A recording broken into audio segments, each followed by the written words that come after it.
And a warm welcome to everyone coming in. My name is Raul Seibing. I'm a senior trainer with ATLAS.ti, and I want to thank all of you for joining this continuing webinar series from the International Qualitative Research Network. And today we have a great discussion on fieldwork data in ATLAS.ti with today's presenter. Keep in mind, if you have any questions, please feel free to post them in the chat or in the Q&A, and we will be fielding questions towards the end of the hour and having a good discussion with our presenter. Today's webinar, I'm the presenter today. She is an independent research psychologist in Southern Africa with a particular focus on indigenous and visual participatory research methods. She teaches, facilitates, conducts, and promotes qualitative research in and from Africa with in-depth knowledge and practical know-how. When it comes to applying research across contexts, particularly in scarce resource settings, she is skilled in working with various methods with integrity and ethics, and she has interest in strengthening and empowering researchers through mentoring and training. The title of this presentation is Anchoring Your Fieldwork in ATLAS.ti from Conceptualization, Fieldwork, and Concurrent Analysis. I will invite you to direct your attention to today's presenter, Dr. Carlien Kahl. Carlien, the floor is yours. Oh, thank you, Ro. Yeah, it's just an absolute honor to be here. I'm one of the people who used to attend these webinars. So when the opportunity came for me and the challenge to step into to do a presentation as well, it felt absolutely incredible. And I know that I'm in great company with scholars who have come before me. And I'm grateful to each of the presentations that I myself could attend in my development as a scholar. So yeah, as Rael mentioned, I'm an independent research psychologist, and I'm one of a handful of senior trainers in Southern Africa that is not with the particular institution. There are absolutely fabulous opportunities that I've been engaged in. I've worked with the Africa Unit of Transdisciplinary Health Research at Northwest University. And an opportunity came to do my PhD, and I said, okay, well, it's an option. Let me give that a try. And so came an opportunity for that and many other projects that I've collaborated and worked on, both nationally and internationally, including colleagues from Canada and Finland and the Netherlands, Sweden, and Norway. So I consider myself absolutely privileged to have had such exposure that I'm very grateful for. And just in terms of the formalities, the work that I'll be showcasing today is from my thesis that I did with Northwest University in South Africa. I want to just highlight that I was really just grateful to receive funding to do the research that I did, and to have done the volume of a study that I did really required that strategic support. So I'm very grateful for there and for the National Research Foundation support. So the views and opinions are, of course, mine. They do not necessarily reflect those of the funders.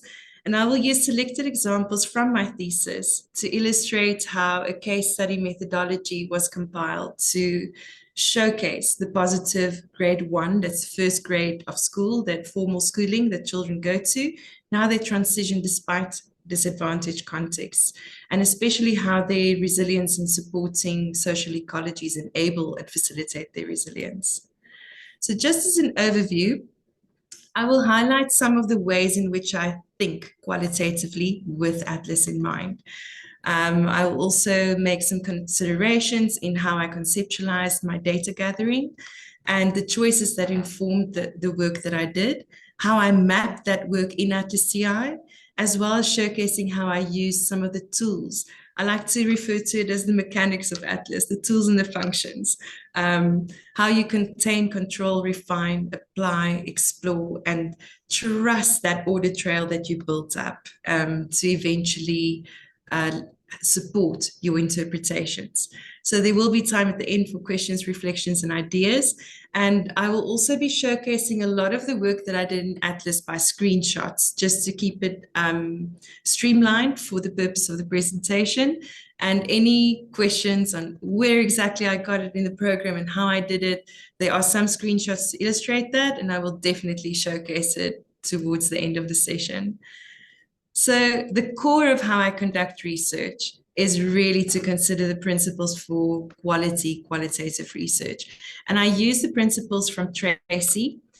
And these big tent criteria are what allows you to consider your research from conceptualization all the way through to what you're going to do with it. And what specifically intrigues me about this approach is that from just how you think and consider what your topic of research will be, to how you plan on gaining depth through rich rigor, the sincerity that you will have through reflexivity and transparency, which of course is brilliant to illustrate in ATLAS.ti with your memoing and your audit trail, towards your credibility, knowing that your trustworthiness is in place. Also thinking about the resonance, how it moves and resonates with audiences, the significant contribution, whether it's on theoretical or practical or methodological level. And then how that is also what will move towards the completion of your project, having it done ethically, having meaningful coherence, that you got what you set out to do. And going forward with that, I hope that your research will change the way that you think and do qualitative research in this sense.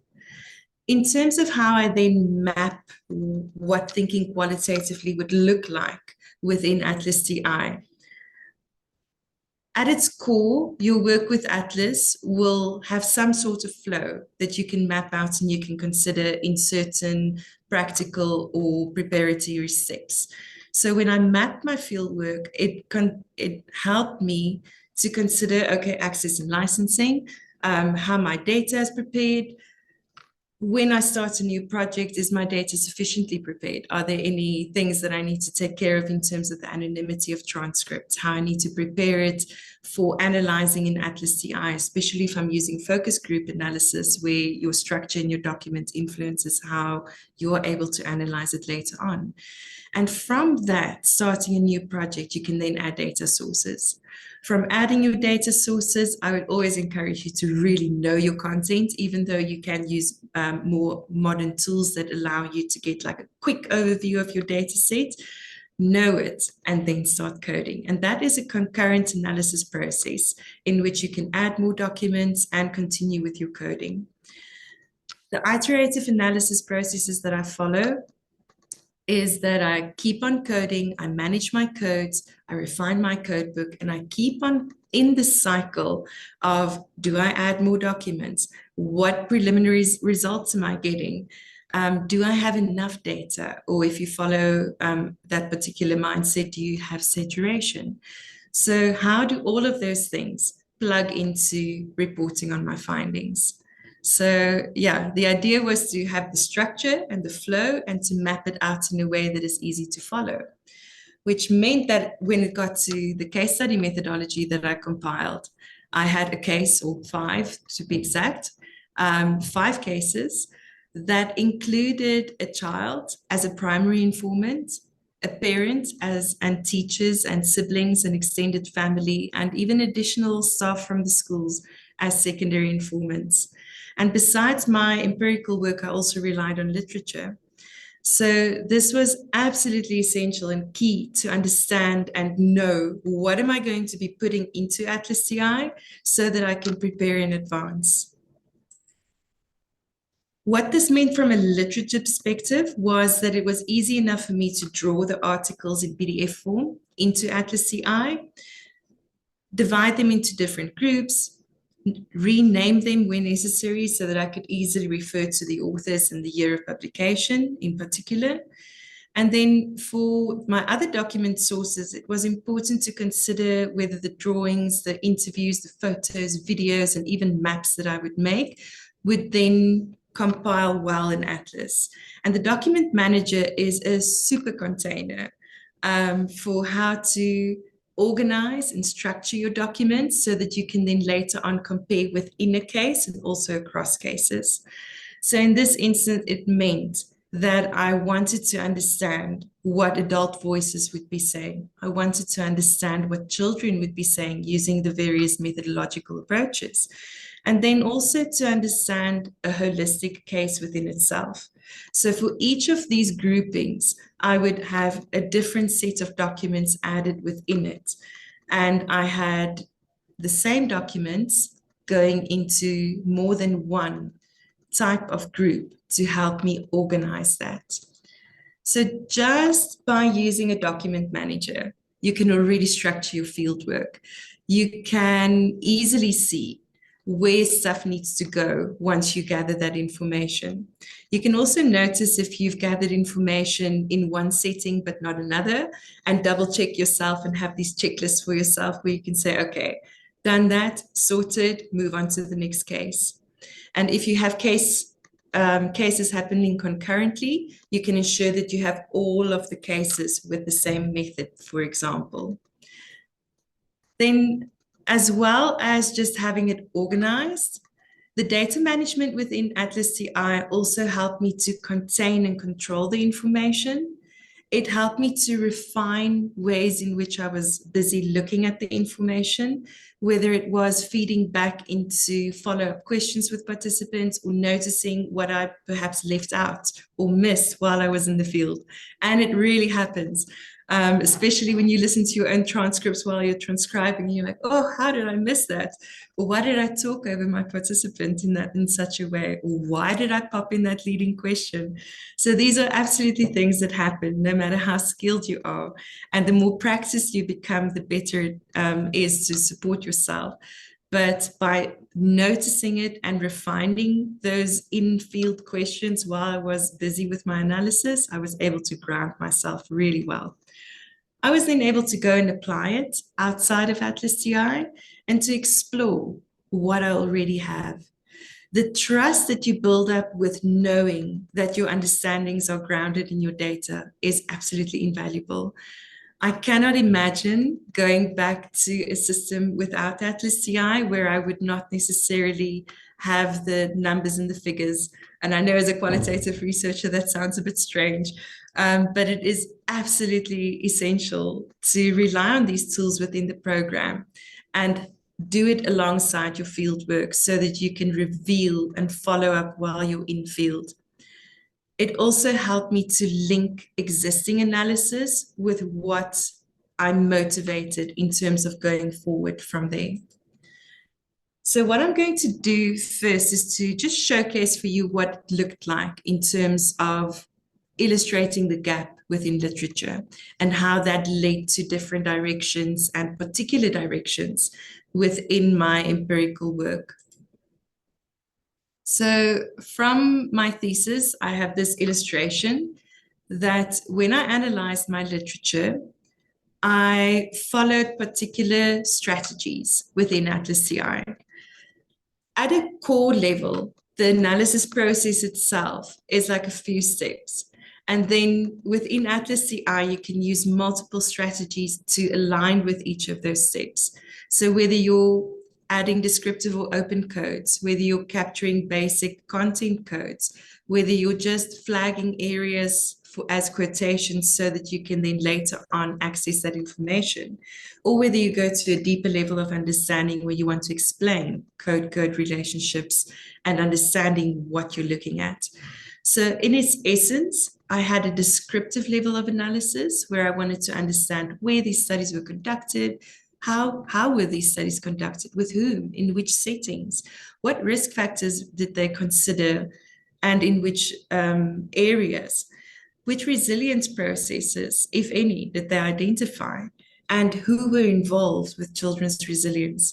And then particularly after getting like an idea of what the scope was like, I wanted to understand how the social ecology's resilience theory from Michael Unger fit within that perspective. So that was a deductive coding component that I added on to deliberately create an understanding of how these mechanisms are visible from extant findings.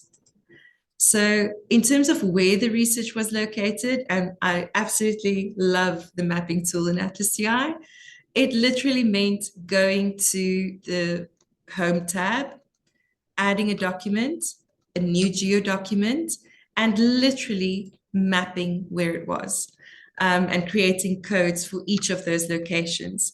I then exported that as a picture document, or you can print it as a PDF file as well. And that meant that just with one bird's eye viewpoint, I could see that, okay, in South Africa, there was a study conducted. Guess what? That was mine. So, okay, besides my own study, there seemed to not be a lot of research done on this yet. In the global south, it also seemed that there were fewer studies if I just drew a horizontal line across that. So it was very important for me to not only feel like I really want to do this as a topic, but also illustrate the gap in terms of location, and also consider why it hadn't been done here before and why it had been done elsewhere. I also considered how the research was done, and this was a very simplistic way of just categorizing it as a qualitative, quantitative, or mixed method study. In terms of who voiced the findings, this is where it got a bit interesting. You could almost think that just by looking at that excerpt from the code book, that adult-informed and child-reported or child-informed studies were almost equal, 44-32, okay? But when I looked at it in greater depth, and this is where your field notes come in handy, is when you notice if a study is adult and child-informed or purely adult-informed. Of course, none of the studies were only child-informed, and I think this is due in part to ethics, research ethics, and allowing people to just work with children randomly. So that helped me to consider, but what are these voices? And in particular, adult voices, I then on a memo split it into adults asking children to respond in a particular way, but then not really giving them a choice on what they wanted to say, just having a choice of options. It also included adult reported studies where researchers or parents or adult figures in children's lives reported or interpreted children's experiences for them. The child-reported measures, as I noted just now, included a component of adults giving children choices to pick from, and very few studies reported on authentic children-voiced responses. So I mapped this in ATLAS.ti using a network function, just to kind of understand, like, okay, of these voices and these methods, how do these things fit together? And I played around with this for a while, and I even exported a code document table from the design options to see if I could just visualize that in a different way. And I ended up creating like an infographic where I had the map in the background. In Excel, I was able to draw a pie chart with the research design, and a similar kind of pie chart option for the voicing of who informed the research. So as noted, adults and parents and researcher voices were predominantly adult informed. A responsive child where a child had no authentic expression, 25, and nearly 12% of these extant findings were informed with authentic children expressions. So just based on that, I knew for sure that my qualitative understanding of children's own experiences and how they feel supported and enabled to transition well to school, probably a good idea. Okay, got that sorted. Then in terms of setting, the context of vulnerability. So in resilience research, you really need a context that places children at risk for not achieving what they would necessarily be able to achieve had that risk not been there. Otherwise, we are looking at the concept of coping. So in resilience research, we need to understand the vulnerability concerns. We also need to understand in which settings these types of research occur, whether it's home-based settings, interactions between home and school, or even other settings outside of the school. And I also wanted to understand who were these people enabling these resilience processes. So I flagged them, created codes for them, had supportive figures, among others, friends, peers, parents, either both or when it was not differentiated.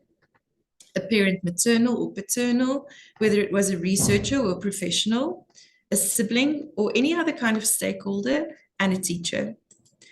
And from that, I also wanted to understand, but what are the types of support that these figures facilitate? So I created queries to understand which figure and which type of support that I coded co-occurred. And through that, I could identify some ways in which supportive figures facilitated and enables children's resilience, whether it was through maternal or paternal or through friends. And then I also wanted to understand, but what types of support are they then facilitating?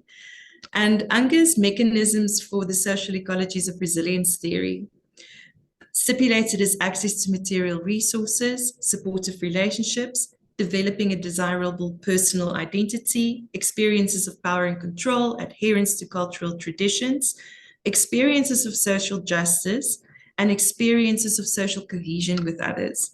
So then mapping that in ATLAS and coding for that information, I could immediately see that there are some that occur more often than others. And again, once you output your code document table in ATLAS into Excel, it's quite easy to create these visualizations.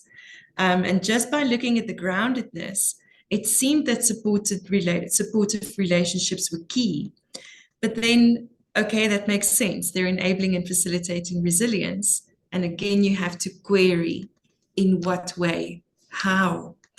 And from these understandings, I could then generate a deeper depth of understanding how these things fit together.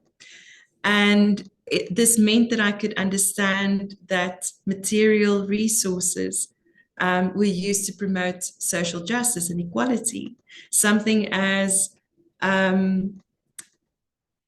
almost pragmatic as food provision, having equal access to food at school. That would be something that promoted social justice and trying to undo the wrongs where children don't have access to food. So for each of these relationships, I would then figure out exactly what was it that was going on. And to understand this, now I'm a picture person, so I mapped it again. So a bigger circle would mean that it was more dominant within the literature. A more colorful circle would mean that it was also more prominently reported on. And those solid gray domains that you notice are underreported within the scope that I investigated, and the transparency and the size of the domain are comparable in terms of the volume or the contribution of the literature to the specific understanding. And this meant that by anchoring just the literature within ATLAS.ti, I was able to identify a very particular gap in which I could choose then particular methodologies that would then promote hearing children's authentic voices, understanding more than just adult interactions, but also hopefully a greater collaboration between parents and teachers and knowing how they work together. And as such, it helped me to not only anchor my findings in ATLAS, but it also helped me to plan from the beginning an audit trail. And because I was aware of what my planning was, the designs, the methods, reading into it, the different theories, getting training in particular methodologies, that was based on what I found within my analysis in ATLAS. I then commenced with the ethical clearances, a community advisory panel, gatekeepers, translators, field workers, preparations for field work, from the idea about it to the practicalities of how are you going to videotape children in a community, download video, create space on a memory card, and still access charging batteries and things like that while you're absolutely in the middle of nowhere. So data collection and management entailed a data collection plan, a data management plan. And the reality of field notes was that I would often have audio and written field notes that I incorporated back into ATLAS.ti. So keeping the audit trail in mind, even as I was generating it, helped me to really adjust the way in which I operated within the field. And then I'd like to move on to the empirical work that I did. So the cases that I created 5 case studies, multiple embedded case study methodology. And you'll notice on the screen that there were 423 document sources just within these 5 cases. I ended up generating 234 different codes, 87 memos, 46 networks, various document groups and code groups and memo groups and network groups, just to make sense of it. And the beauty of it is that I would then be able to generate understandings not only within each of the cases, but also across, which meant that initially where ATLAS informed the fieldwork could now inform ATLAS.ti and going forward with the analysis in ATLAS.ti. And this meant that I wanted to understand, and this is basically jumping ahead once the analysis was done. There were 4 particular themes, and I'll highlight really quickly what they were. Theme 1 was all about facilitated safety, which meant safe passage to and from school. And in a community where physical danger is prominent, this is really a huge thing for children to be supported in. Also, having a safe learning environment. Theme 2 was all about nurturing practices and spaces, and this included creating spaces where children were fed, where they could play, and where they experienced a sense of belonging. With Theme 3, the prioritization of education, that was all about advocating education as a future opportunity and a better future, and partnering with significant others to do so. So that would be supporting children's learning processes and their engagement in learning. And finally, the co-ownership of education meant that there was a parent-teacher team. They encouraged children to adhere to expected school behavioral norms and school-based partnerships. And what you can see in front of you is basically the child voice techniques that we used. We used a file activity and just getting used to their daily schedule to understand how they experience things. And you'll notice that for some of the comparisons, there's a little bit of an empty space. And it's highly possible that you don't get exactly the same information in all of your cases. You would then wonder what's different for that particular instance. So this allowed us to really get to know the children through these various methods, whether it was the daily schedule, draw and talk methodology, photo elicitation, as well as day in the life video technique. And for each of these themes, we also had adult voices who helped us understand and inform it.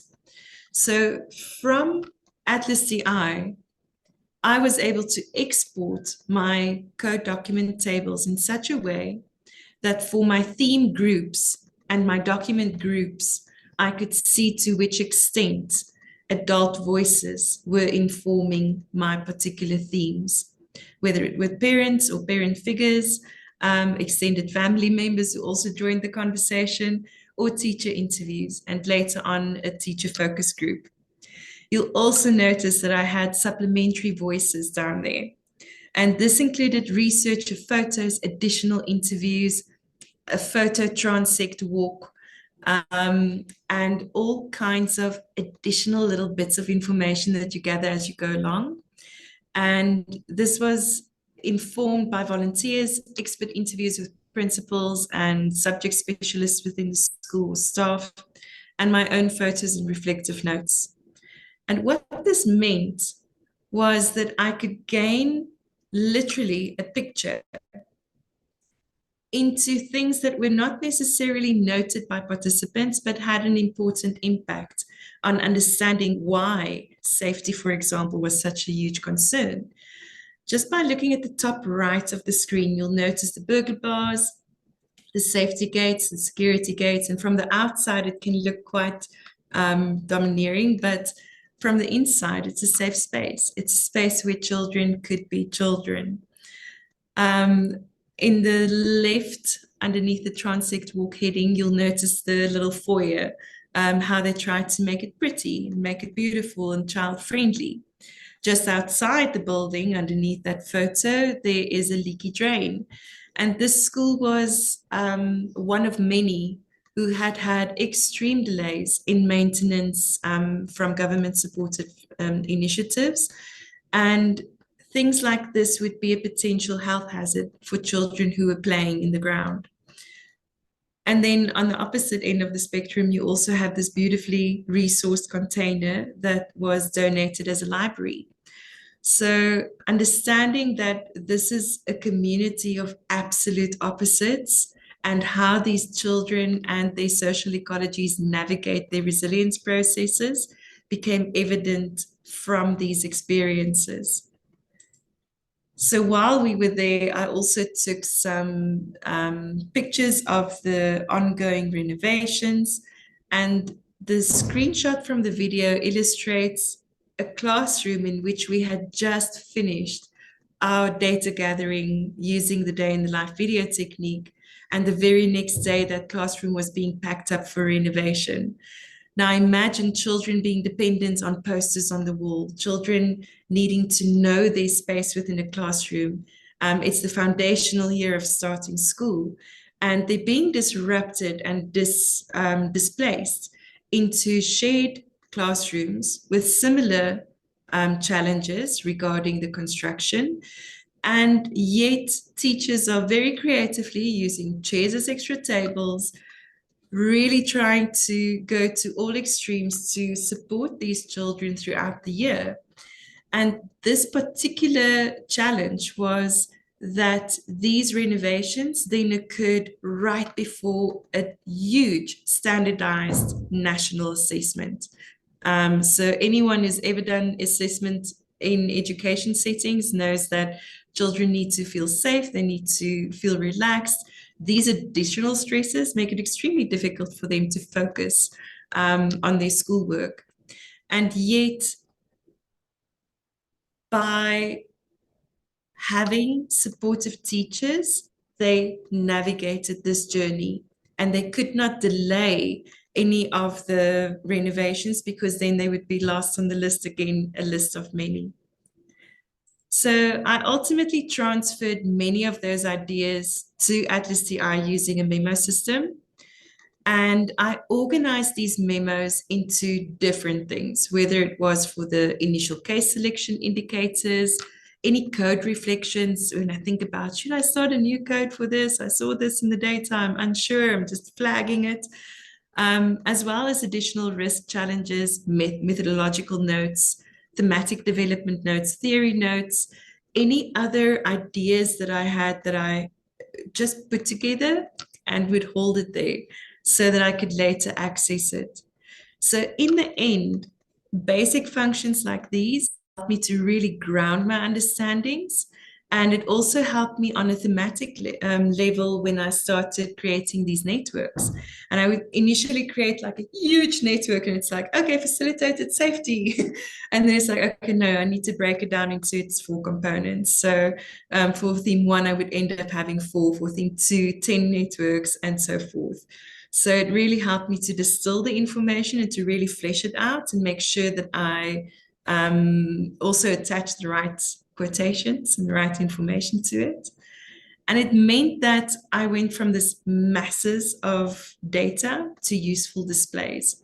And even with one view at the screen, you can see how it organized the information. Note that this was initially from the theoretical perspective, so the teacher-parent circles being quite dominant still. Small little child circle, very little other information. And from the literature insights and how I embedded it into my empirical work, I was then able to generate a lot more holistic information in terms of the social ecologies and accessing school systems, teachers, friends, from family systems, parents, siblings, extended family, a greater chance for a child to express themselves and really authentically contribute to how they understand the positive adjustment to first grade.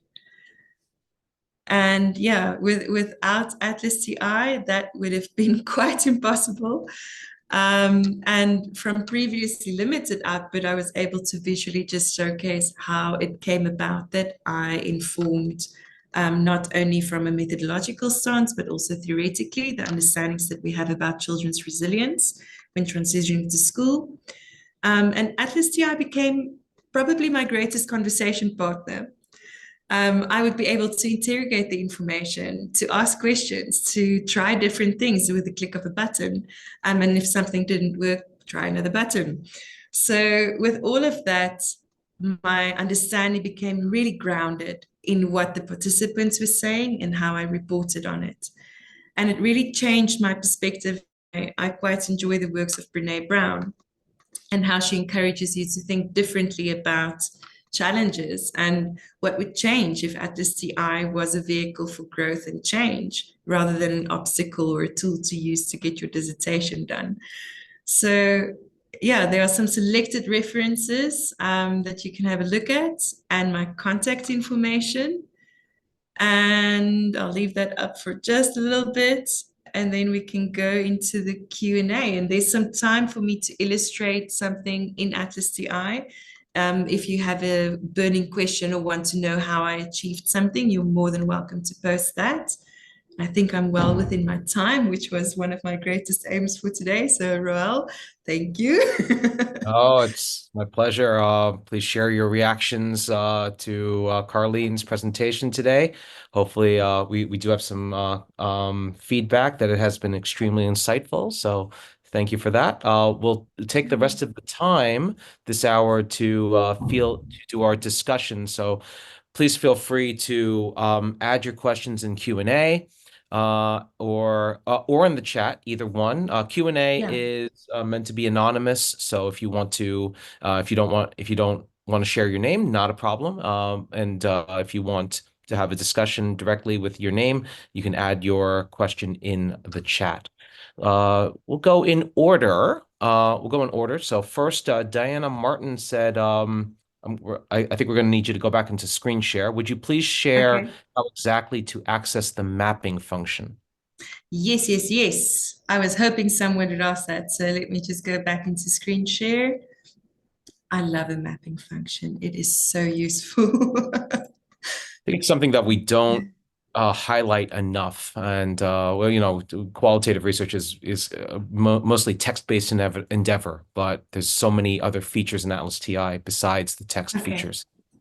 Wonderful. Thank you for asking that. So let me just open this project bundle. So when you're in your home tab, you can actually add new documents. And one of those is that you can actually create a geo document. A geo document will open up a map of the world. And you need a little bit of geography to support you here, but nothing Google Maps can't help you do. So if I had to pinpoint exactly where I am today, that's where I am. And I can create a code for it and say, well, that is Potchefstroom, and it will automatically create the code. Where did my document jump to? Okay, and then where I usually stay, just outside of Lubatsi. So you kind of have to zoom in and out, and by the time you zoom in, it sometimes jumps a little bit around. But yeah, so you can search for various locations, and I usually stay about there. So that would be apply new coding, and that is Tabantle Wilderness Estate in the bush in Botswana. And hey, come back. Okay, there it is. So that is how you basically map locations. You do need to know where you're going and kind of find it. So when I was mapping the destinations for the document that were located, especially for the US. Studies often report like Midwest, and it's like, what's that? So I would literally go and Google and figure out from other information from the article exactly where they were located so that I could really see the spread of information. And what is beautiful about this is you instantly get an idea of the various locations where these studies are located, but also just carry an awareness that if you think about global north and global south, most of Australia is considered global north in terms of its development. So if you're going to use this as a motivation for conducting research within a specific area, or if you wanted to have comparisons made with similar or like areas, especially considering the context of participants, your chances are that South Africa and South America will have more in common in some instances, and in some instances not. So don't just draw insights from location and location alone. Thank you. Yeah. Let's move on to the next. Well, Esther said all this is totally new to me. Can ATLAS.ti be used to analyze classroom data, seeing patterns of interaction in group work? What is your what do you think about that? Okay, so classroom data, that can be a lot of different things. If you're thinking about different observations, you could actually consider creating codes for specific observations. So you could, for example, if it's an observation, you can just have like a little acronym in front to say observation, child is drawing. And another observation, child is talking.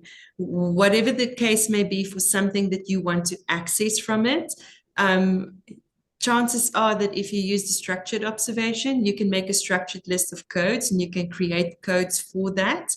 And remember that you can actually use video data. Let me just sort this by media type. So ethically, I can't really show you images of the children in ATLAS.ti. That's why I took the screenshot so that you get the gist of it.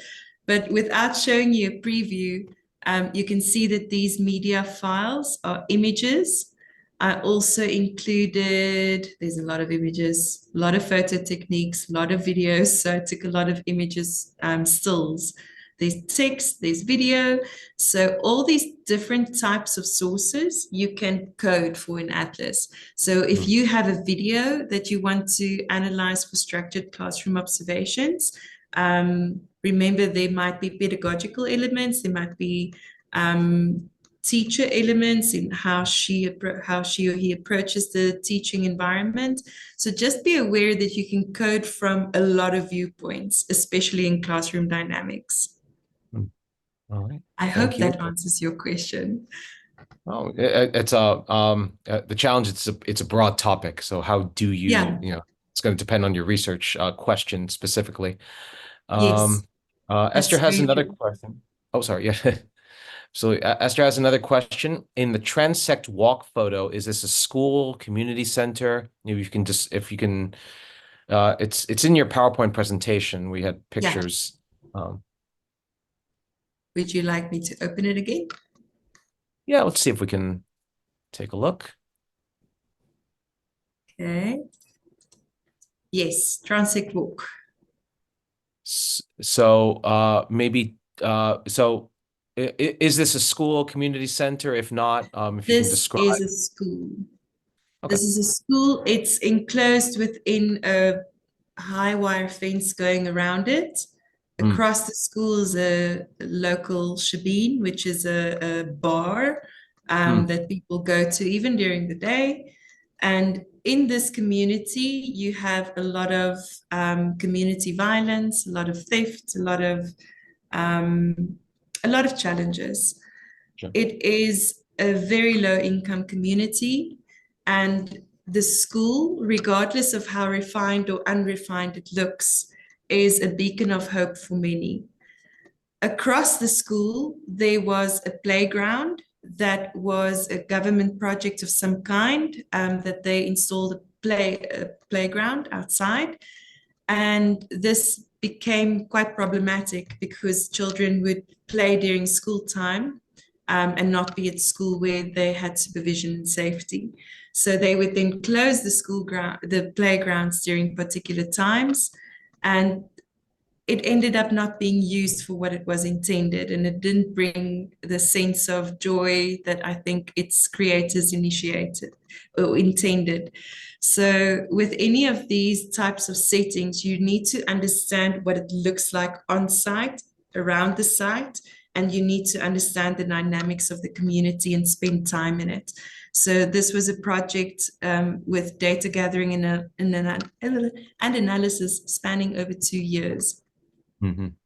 I think you find I think the one I thought I have about that is if you look at design ethnography, there's look at the design of spaces, and it usually comes with intentions like we want to put this walk here because I want people to do this, and then Absolutely. it doesn't always work out that way. Like sometimes it does, but some people will use the space in ways that are not intended by the designers, and doing an ethnographic project long term can help you determine the effectiveness or the way that people align with the designer's intentions in this Yeah. case. So Definitely, definitely. This is like four of many, many, many photos. So sure. I tried to get the contrasting images in here. Absolutely. Yeah, no, I think we got a bit of the contrast here, so that gives us a good taste of what's happening in this context.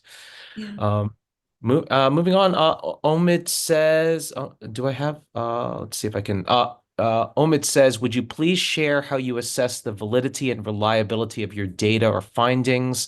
Um, yeah, a broad question, and probably in the more qualitative domains. We're not in the area of validity and reliability, but maybe if you Yeah. have any comments about that. So in terms of validity and reliability, those are really not things that we measure in ATLAS.ti at all. And I Right. think something that might have triggered that question was the way in which we present the counting of responses in ATLAS.ti. So the counting of information, knowing how many documents, knowing how many codes, understanding the groundedness or the density of how many times a code was used, or in terms of the density, how many times it connects with other codes. That is a tool that we can use to show us to shift our focus there and investigate and ask it why. In terms of the literature review, it was important for me to showcase to which extent the social ecologies of resilience mechanisms were informed by literature, because it looked like, oh, we know enough about social support. It's the most widely reported phenomenon in the literature that I had a look at. So having to break that down then to understand what exactly did they look at, how did they investigate this? So the numbers tell you that something is happening. It shows you that there's a connection. And the connection is that it happened frequently.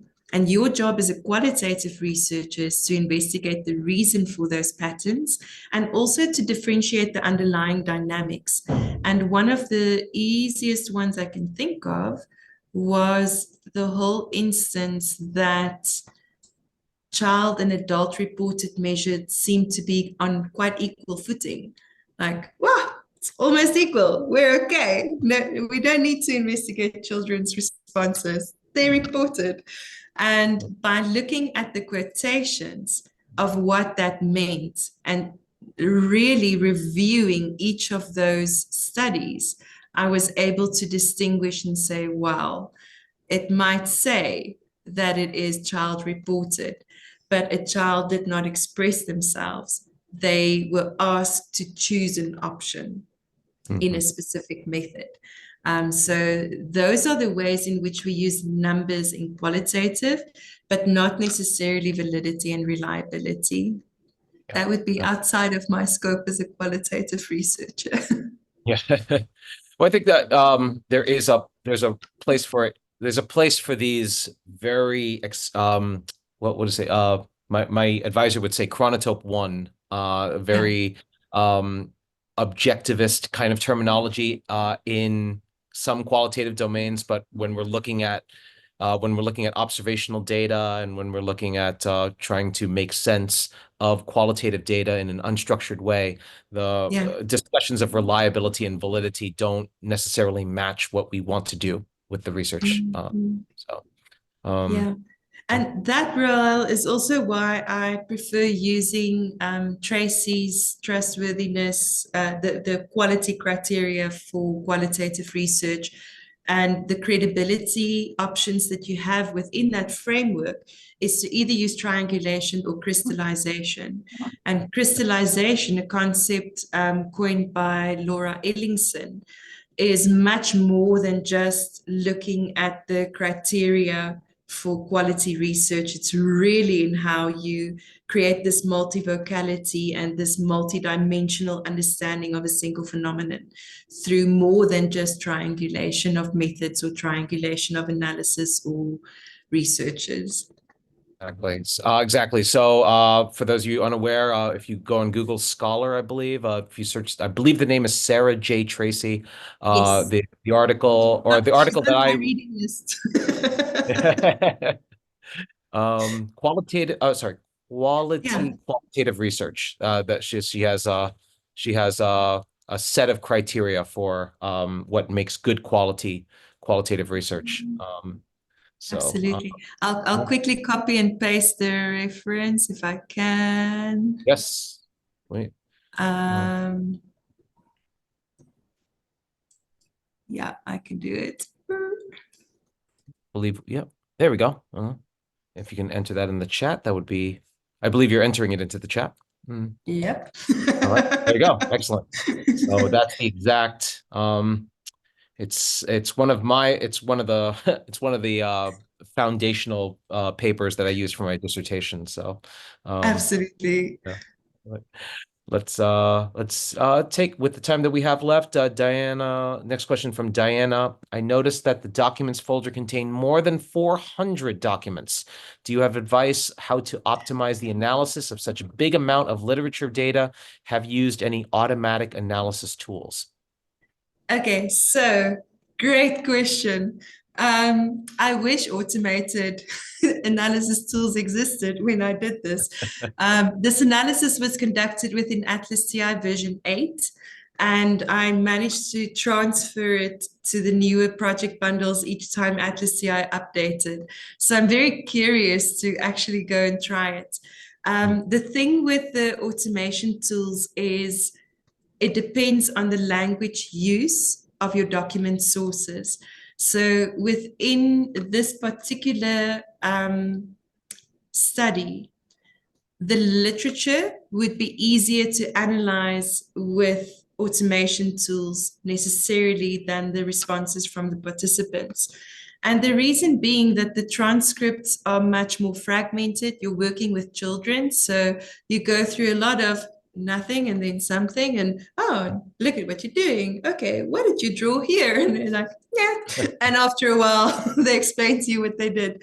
So it's very interesting, and I think perhaps some of the adult conversations are something that I could potentially put into ATLAS.ti and kind of see, okay, can I analyze it using, can I search and code for specific information using any of the artificial intelligence tools, or even using just a text search function where I pinpoint specific information? And my advice to any of you wanting to use these tools would be know your data even before you start using these tools, because the tools are 100% right and could be 100% wrong 100% of the time. It's your job as an analyst to sit and wade through that information and to really see what information did I glean from this that is useful, and what did it pick up in a very unique way that's kind of not something that's appropriate for this particular research study, even though on a language level it seemed like it produced something very useful. With the intentional AI coding, that is perhaps your best avenue to follow if you really want to access specific explanations, where you can ask it to search for information that answers a specific question. I did try it with my interviews, and again, because we're working with translated scripts, the language is not as well structured, grammatically speaking, and then it tends to pick up little bits of conversation and think it's got something. And when I look at it with a human eye, I can see that that's not quite what I was looking for within this particular research focus area. So use it and test it and try it and see if it can help you to get through information quickly. One of the ways in which I love getting information really quickly is just through word frequency and concepts. And if I run it on this big data set, it's going to freeze up a bit. So I would just recommend that if you do use word frequencies, just check that you perhaps use a document at a time, or that it's be very careful in how much information you give it, because it can overload a little bit. And it can be a computer capacity thing, it can be an internet capacity thing. Atlas sometimes just needs a moment to go through it. And the concept mapping kind of looks at it at a different level rather than just looking at the words, actually stipulating particular concepts that stand out. So if you compare just the word cloud from that result, you can see that it picks up every single word, even my participant code, CP1, child parent 1. And on a concept level, it picked up different types of words. So that's a way to get like a dipstick into your data, but know your data, please. Absolutely. Well, you mentioned intentional AI coding, and that tucks in with the question in Q&A about how you think the AI components in ATLAS.ti 24 will add to the depth of or not of your analyses. Now, you said you conducted this research with ATLAS.ti 8, Yeah. and that was pre-AI tools, but Pre-AI, anything. yeah. Except for auto spelling correct on a text message. Some rudimentary AI, if we want to call it that. Yes. But is there do you feel that it would have added to your to the research insights from your study? Yeah, this is a tricky question because a lot of qualitative thinking is about sitting with it and figuring it out. What I would love to have done with the AI intentional coding is to get much quicker through the literature, so that I could pinpoint exactly what was going on. In terms of the types of conversations that we had, I think it would be very difficult to gain a depth of understanding using the quicker tool rather than sitting and figuring it out. Where I got a depth of understanding was using the query tool, because then I could say, hang on, these things are occurring at the same time, but I want to understand the relationship between it. Let me create a query. And that is something that you do under the Analyze button, query tool. You then select a particular code group or a selection of codes. And this is tricky because you kind of need to know what you're selecting. You can't just randomly select stuff and get something useful. But I'm going to try. Fly without a net. Add an operator and then something like that. So family who's pragmatically and academically supportive, and then it shows me the quotes. But I had like an or, it can just be anything, either of those. And if I then change the operator and I say, well, oh, sorry. See, even us who use this frequently. Over here, suddenly you have much fewer responses. And that is only the instances where both of them are true. And this gave me a sense of, when it boils down to it, that's where the gnarly bits come together. And you kind of create these nodes where you then flesh out your understanding from it. Yeah. But yeah, in terms of qualitative research, and especially something like case study methodology, it depends on what you're looking for to know which tool will be the best. If you're Yep. looking for a comparison on a descriptive level, AI is your friend. It can get there much quicker and read much quicker than you can to get to those and pinpoint the words that you want to access. But in terms of understanding, it's much like when you ask a chatbot to help you with something. You can only ask it in a very particular way, and it will give you a result. And if you ask it something too complicated, it's like, so that's where your human mind comes in, and that's where you then engage with the tools in another direction, or using the AI tools with discrimination and discernment. Sounds good. Thank you. Do you have time for one more question? Yeah, of course. Yeah. So let's see, Luciania Lima Dominguez de Souza asks, is it possible to encode satellite images on ATLAS.ti? I guess in place of geomaps. What do you think about that? That is an interesting question. I would think that the satellite images are something that you can import as a photo. It's going to be a high resolution photo, perhaps, but you can add Yep. it just as a regular file. Yep. Absolutely. Yeah. So And don't forget that you can add new text documents in this. And that's where you actually get to type a document or copy and paste information from scripts into one document if you want to collate information within a particular document. That's a different kind of function, so that you don't need to go outside of Atlas and grab another Word document and then import it again. Absolutely. Thank you for that. We are we are at time actually. Do you have any parting thoughts before we get going? Oh, wow. I would just say if you're in this space and you're curious about conducting qualitative research, this is a brilliant tool to do it with. I still learn new things. I still get excited by it. I still love dropping a pin on a map. And it's been a couple of years. I've been using ATLAS.ti since 2007. Wow. So yeah, in the time when hermeneutic project bundles couldn't move. So Long time ago. all these in ATLAS.ti will know what that means. But for those of you who are new to this, the volume of the work that I illustrated today can be quite overwhelming. But if there's one thing that you can get from this, it means that no matter how small or big a project is, when you think about what you're going to do with it in ATLAS.ti and you already plan for it, that's going to be your organizational smart kit for life.